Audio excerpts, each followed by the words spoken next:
Divertissez vos émotions avec le Casino 2000 de Mondorf-les-Bains.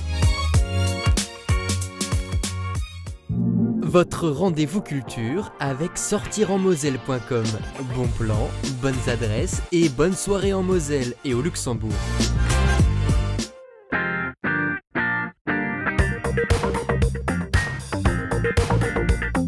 What is bus?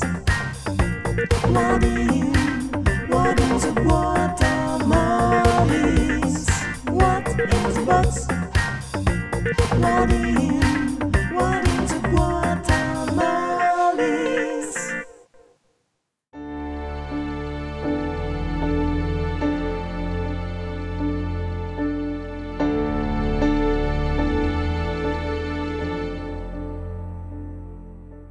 Charles-Élie Couture, bonjour. Bonjour. Merci beaucoup de m'accorder cet entretien. La dernière fois que nous nous sommes vus, c'était à l'occasion de la sortie de La mécanique du ciel. Ah oui, hein, le livre qui a eu le prix de l'Académie française. Voilà, paru chez le Castor Astral. Voilà, c'est paru chez le Castor Astral il y a de ça 3-4 ans. Oui, c'est ça, on y retrouvait des chansons inchantables. Voilà. Et aujourd'hui, eh bien, votre poésie, elle s'exprime non pas en mots, mais en couleurs, en peinture, en sculpture, ici dans ce lieu magnifique qui est le château de Courcelles de Montigny-les-Metz. Quand on redécouvre ces œuvres dans un nouveau lieu, on se redécouvre soi-même aussi? Une exposition, c'est un rêve en fait, à savoir que parmi toutes les choses que j'ai faites, je vais sélectionner un certain nombre d'images qui représentent des séquences de ma vie et je vais les assembler et en fonction des endroits, et ça fait telle ou telle musique dans la tête en passant par les yeux. Et quand je suis venu ici il y a un an, pour visiter l'endroit, j'avais un souvenir d'une espèce de fourmilière comme ça, de petites pièces, etc. Je me disais comment je vais arriver à faire quelque chose.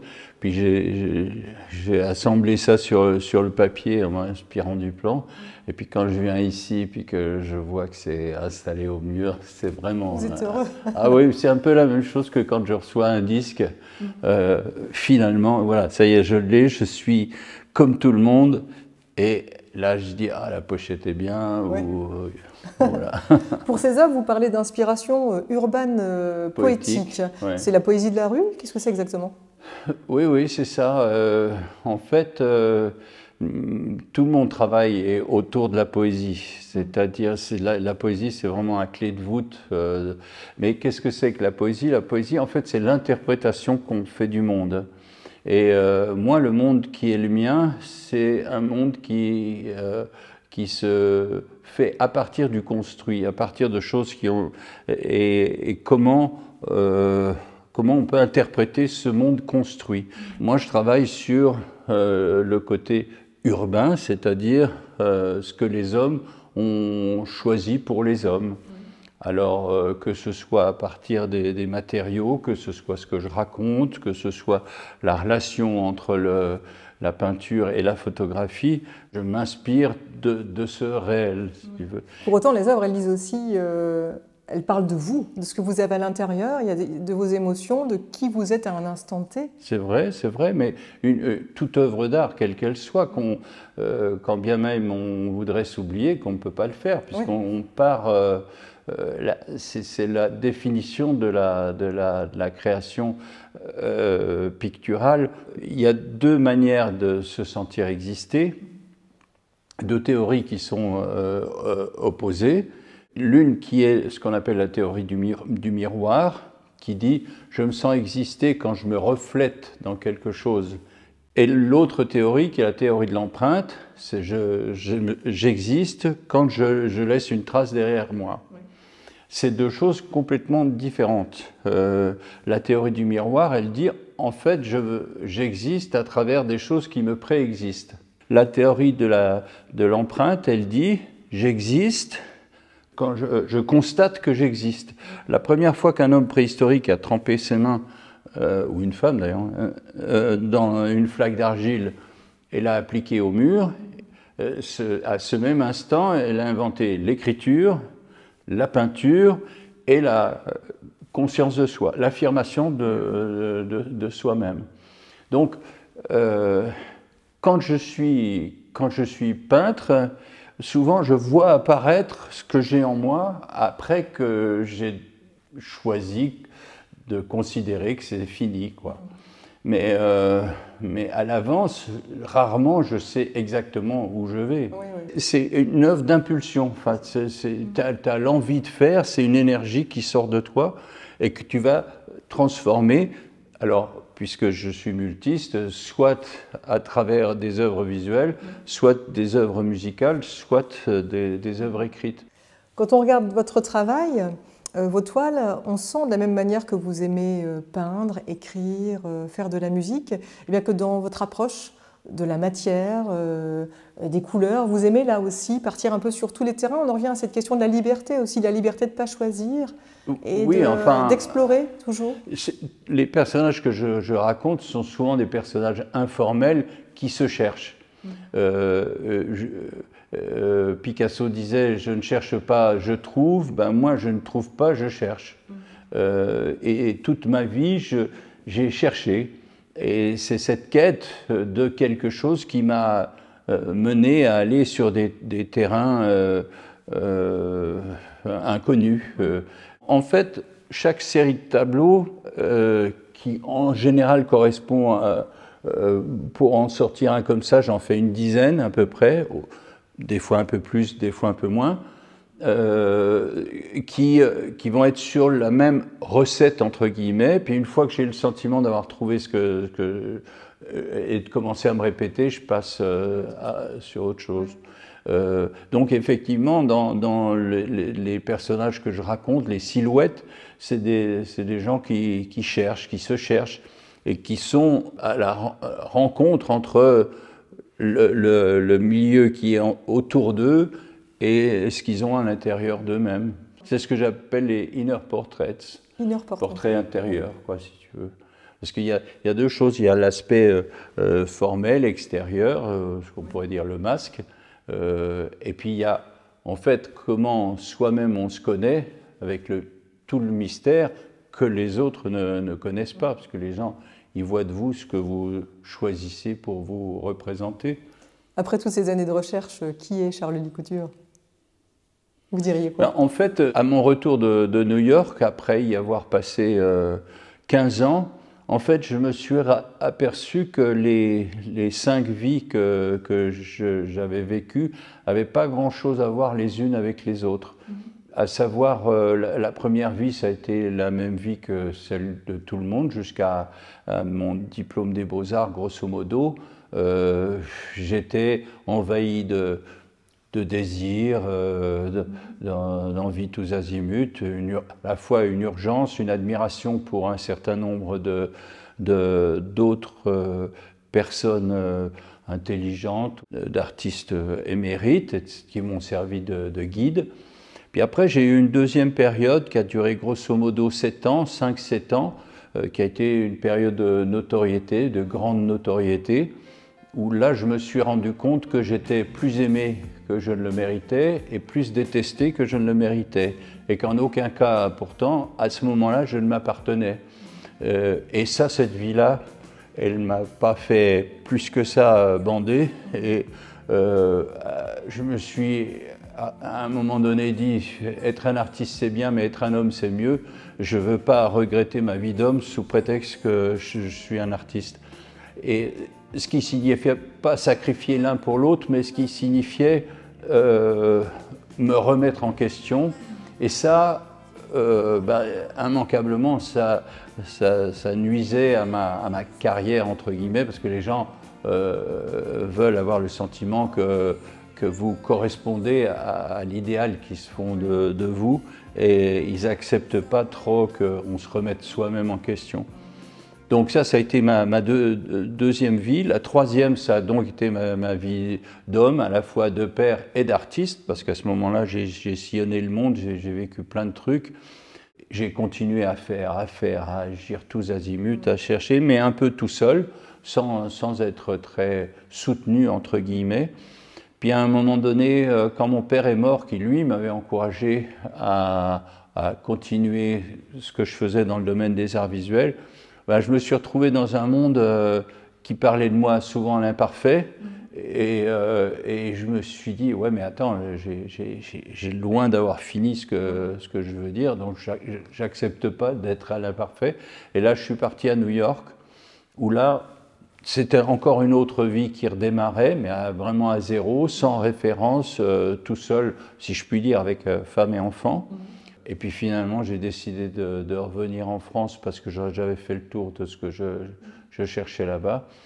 Et du coup, ben, je vis une vie, dans ma 5e vie aujourd'hui, qui est une vie plus sereine dans la mesure où j'ai accepté mes limites et surtout j'affirme ce que j'ai choisi, c'est-à-dire de ne pas choisir. Pour revenir à la peinture, je lisais sur Internet que vous étiez allé visiter l'exposition de Rothko Oui, à la Fondation Vuitton à Paris. Ouais. Et ce qui me faisait me poser la question de savoir quels étaient peut-être les artistes justement qui vous ont peut-être aussi marqué, influencé, que vous admirez encore aujourd'hui. Il y en a plein. En citer un, c'est en oublier 24 autres. Disons, il y a vraiment 25 artistes. Rothko, ça n'a pas fait partie des premiers artistes qui m'ont influencé. C'était plus des gens comme Rauschenberg, par exemple, tout le pop art, bien sûr, Andy Warhol, pas tant pour son travail que pour ce qu'il avait représenté comme une espèce de pôle d'attraction pour beaucoup d'artistes, des gens comme Roland Topor en tant que dessinateur, Tapies pour le travail sur les tissus, les matériaux, tout le gros support surface, par exemple. Ça m'a libéré de la seule toile, etc. Je pourrais en citer il y a une quantité. Beaucoup. Mais petit déjà, vous alliez au musée, c'est votre grand-père, je crois, qui vous emmenait au musée. Non, mon père. Votre père Mon père aussi. avait été professeur d'histoire. Je n'ai pas connu mes grands-pères, mais Charles et Élie. Oui. Mais mon père, lui, avait été professeur d'histoire de l'art aux Beaux-Arts. Et c'est d'ailleurs en visitant avec lui une exposition sur l'art dada à la salle Poirel que devant, je ne sais plus quelle œuvre, je ne sais plus si c'était Tristan de Sarah ou Marcel Duchamp, je me suis dit, mais ça je saurais le faire, je pourrais le faire. Vous avez... Et à partir de ce moment-là, c'est devenu comme une évidence que ce serait ça ma vie, quoi. Oui. Ce qui fait que l'art a toujours été très présent. Il y a donc votre père qui vous emmène au musée, votre mère, je crois, qui vous emmène au cinéma. Ah oui, ma mère était, elle avait enseigné le français aux États-Unis. Oui. C'est d'ailleurs à cause d'elle ou grâce à elle ou par elle que un jour je me suis dit si je veux aller au fond, il faut que j'aille là-bas parce que je l'avais vu revenir très émancipée en tant que femme, même bourgeoise, entre guillemets, elle avait une liberté de pensée qui n'était pas du tout celle que je connaissais des mères de mes copains de classe.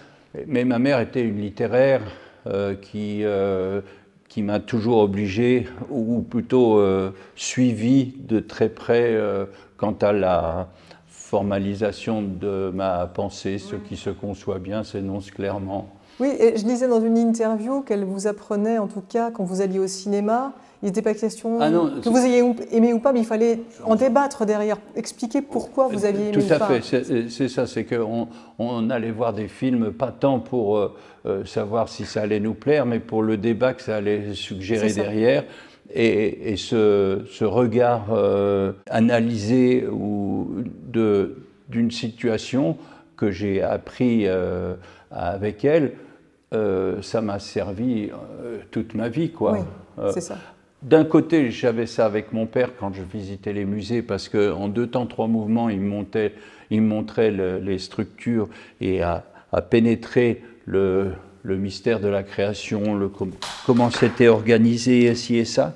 Et puis, pareil avec ma mère, quand j'allais au cinéma, où très vite, j'ai pu décrypter un film, même s'il s'agit d'une œuvre globale, mais de faire la différence entre la qualité du scénario, l'interprétation des acteurs, le jeu de la caméra, la direction je sais pas quoi, le montage.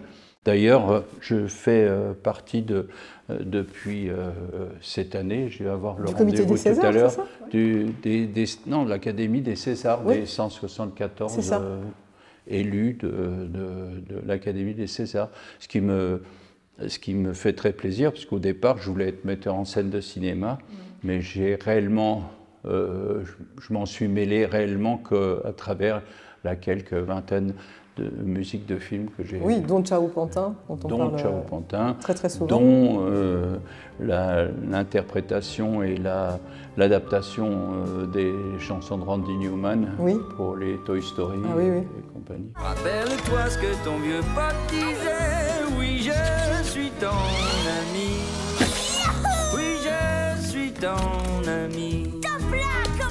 Pour revenir peut-être à votre travail ici de peintre et surtout aussi en faire un parallèle avec votre travail de musicien, puisque vous êtes également musicien, est-ce que vous peignez en musique? Est-ce que vous avez besoin de musique pour créer? J'arrive à l'atelier, je mets de la musique. Mais par contre, j'ai beaucoup de disques et je me refuse de choisir. Alors, je tire vraiment au hasard. Ça va où? Alors, ça vous emmène où? Et ça me donne l'occasion de redécouvrir des choses que je n'ai pas entendues depuis longtemps. Non, j'ai besoin de musique. J'écoute beaucoup de hip-hop, très peu de chansons, du jazz, de l'électro, beaucoup d'électro, parce que ça définit des climats qui sont... Ça donne un rythme? Ouais, très peu de rap, mais essentiellement électro, hip-hop, ambient ou jazz. Et vous vous sentez justement dans quel état lorsque vous créez? C'est un état en dehors du temps. Je rentre à l'atelier, je ne sais absolument pas à quelle heure j'en ressors, parce que le codage de la peinture n'est pas sur les mêmes rythmes que l'organisation temporelle. Tu es sur un tableau, tu as passé 20 minutes ou 2 heures, tu ne vois pas le temps passer, parce que tu es dans ta tête. Un tableau, c'est une prière. Un tableau, on cherche quelque chose, et il faut une forme d'arrogance, c'est-à-dire par rapport au reste du monde, tu es devant un truc, il n'y a rien dessus, et à un moment donné, il va être couvert de décisions que tu as prises en utilisant telle peinture, tel truc, tel pinceau, tel je sais pas quoi. Et à l'arrivée, ça va donner quelque chose. Encore une fois, c'est de l'énergie. Mais un tableau, ça se fait rarement en une fois. Hein. Ce tableau-là, j'ai dû travailler dessus, je ne sais pas, plusieurs jours au moins. Mais quelquefois, c'est étalé sur des séquences, plus longues. Il y a des tableaux que j'ai laissés dormir et que j'ai repris des années après. Et ici, c'est une sélection qui va à peu près des années 70 jusqu'à nos jours, finalement. Voilà, il y a le plus ancien, c'est un tableau que j'ai peint. J'étais encore dans ma chambre d'étudiant. C'est le coin de table. Avec la petite lampe qui est associée, non, c'est pas celui-ci. Ça, c'est un peu après. Un peu après. Ça, c'est quand je transposais mes chambres d'hôtel sur toile. Oui. Mais c'est dans cette même pièce, un tableau que j'ai fait quand j'étais étudiant aux Beaux-Arts. Il y en a un autre aussi qui date de cette période-là, mais alors 1 ou 2 ans après, qui s'appelle Le Rendez-vous. Donc ça, c'est les périodes du début. Puis jusqu'à un des derniers tableaux que j'ai peint, qui est cette voiture, cabossée. Tôle froissée de Novi Cabossé. Ah oui, c'est ça, la vie cabossée. Ah ouais, j'ai fait 5 tableaux comme ça, très pinaillés, assez différents de ce que je fais d'habitude. Ouais. On évoquait tout à l'heure les peintres que vous aimez, effectivement, ils sont nombreux. Puis derrière vous, il y a un artiste aussi, là, qui est Rimbaud, que vous avez oui, bien sûr. peint à votre manière. Rimbaud avec un smartphone. Oui. Qu'aurait-il fait d'un smartphone aujourd'hui, Rimbaud? Voilà, c'est ça, c'est en fait toute la série des 20 tableaux que j'ai fait autour de Rimbaud, elle disait... Rimbaud est un personnage extrêmement moderne, en ça que justement il était incontrôlé, incontrôlable, même par rapport à lui-même. Mais c'est un type qui s'est à ce moment-là tout d'un coup autorisé un comportement totalement en dehors de son époque et qui était pour moi, adolescent, absolument fascinant. Je ne comprenais pas ce qu'il disait, ni comment il le disait, mais je le ressentais. C'est vraiment lui l'inventeur du surréalisme, ou en tout cas, il est en amont d'une psychanalyse, c'est-à-dire s'autoriser à écrire plus vite qu'il ne pensait, quoi.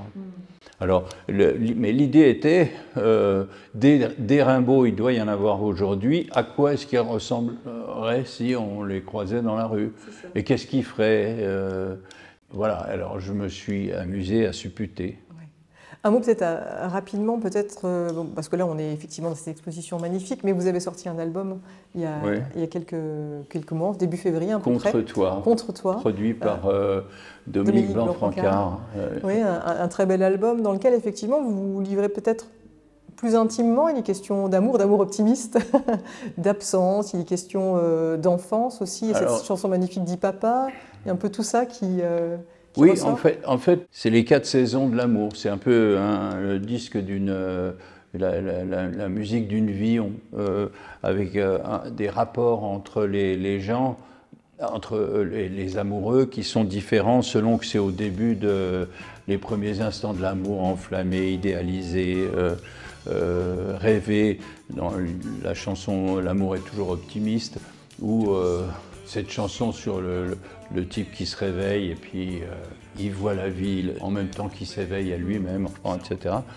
Puis à l'opposé, une chanson qui s'appelle Il n'a Dieu que pour elle, et qui est la version, on va dire, tout d'un coup quand l'autre n'a plus de corps mais qui devient une idée, un mythe.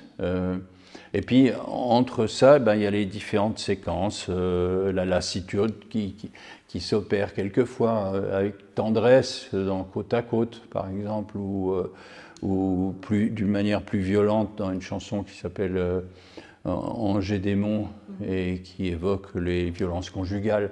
J'ai pris des chansons que j'avais écrites à des périodes différentes, donc qui sont imprégnées d'émotions différentes. En général, quand on parle de l'amour, c'est toujours le même amour, le même premier amour, qu'il est beau, etc. Ouais, non, mais c'est un peu plus complexe que ça. Et il a été inspiré par une chanson que j'ai trouvée sur le piano, que ma fille Yamé avait composée, et que je trouvais très belle, qui s'appelle L'Absence. Que vous chantez avec elle d'ailleurs? Oui, qu'elle a chanté avec moi. Et je lui avais dit, mais écoute, elle est super cette chanson, tu chantes surtout des chansons en anglais, elle chante des chansons en français, celle-là que tu as écrite, oh non, débrouille-toi, fais-le si tu veux, volontiers, etc. Donc j'ai dit, et je me suis dit, si je ne le fais pas maintenant, je ne le ferai jamais. Et quelque part, c'est ça qui a inspiré le disque. On a bien vous en appris, parce qu'effectivement c'est un très beau disque et cette chanson est vraiment magnifique. Il n'a Dieu que pour elle. Elle n'a Dieu que pour lui, à travers l'éternel de l'amour infini. Pour terminer, si vous étiez une chanson, justement. Ça dépend, parce que la première qui me vient là, c'est la chanson de Nougaro, que je trouve absolument magnifique, qui s'appelle Il faut tourner la page. Mais non, mais il y a une autre chanson de La jalousie de Rita Mitsuko que je trouve formidable, Bijou Bijou de Bachung, excellente, Les plages de Jean-Louis Aubert. On regarde celle-là. Si tu veux. C'est dur de choisir. Allez, on va dire, on peut garder la première qui m'a vraiment... Voilà, celle qui est venue spontanément. On va dire Lay Lady Lay de Bob Dylan. Ah, d'accord, ok. Ça va pour Bob Dylan. Si vous étiez un film? Si j'étais un film, Le couteau dans l'eau de Roman Polanski. D'accord. Un poème? Un poème de Rimbaud, non? Un poème... Avec le temps, on va, tout s'en va, de Léo Ferré. Un rêve? Un rêve ou un cauchemar. Un rêve, ce serait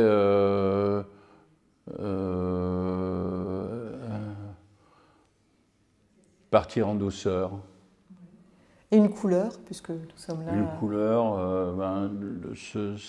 cet orange fluo là. Oui, qui est drôlement beau. Ben, en fait, c'est la couleur du travail, en fait. Et par travail, il faut entendre le fait que s'il y a travail, c'est que la chose n'est pas finie. Si la chose n'est pas finie, c'est qu'elle est en mouvement.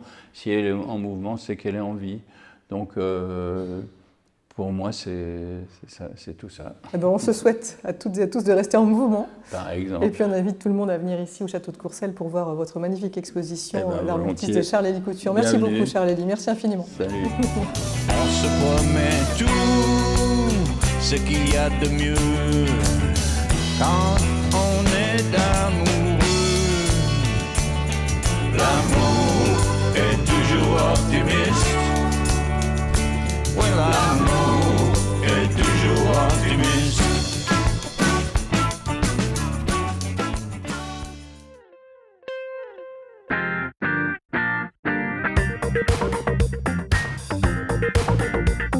What is bus? What is a guatamales? What is bus? What is a guatamales? Divertissez vos émotions avec le Casino 2000 de Mondorf-les-Bains.